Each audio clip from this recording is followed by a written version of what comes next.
healthcare workers that will be needed, 750 from outside, more than 10,000 inside. So far, we've seen 250 medical workers contract the disease. How difficult does that make it to attract the needed personnel? People are altruistic and they want to help, but this is deadly. It makes it very difficult, you can understand. And I spoke to an expert in Ebola who just returned from an Ebola ward in Sierra Leone. He told me there were 55 Ebola patients in that clinic and there were 0 nurses because they fear for their lives. That makes it very difficult for the remaining few doctors to care for these patients and to stay safe because they become fatigued and morale becomes very low.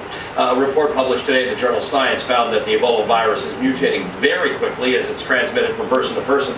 A number of experimental drugs are in development, including one from the British drug maker GlaxoSmithKline. It's being fast-tracked to human trials next week. That's very unusual.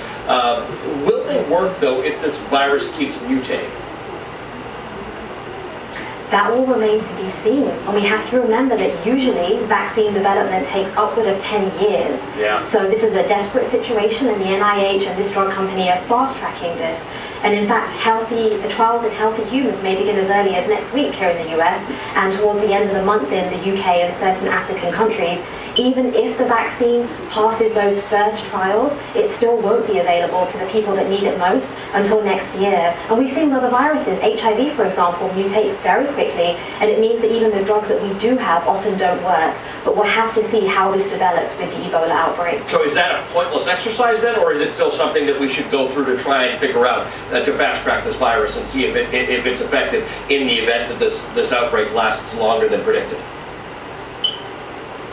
Given the magnitude of this outbreak and the speed at which it's spreading, the healthcare organizations and agencies are saying that absolutely this is the right thing to do. We need to fast-track whatever vaccines we have that have been very good and shown efficacy in chimpanzees. Let's try them out in humans now.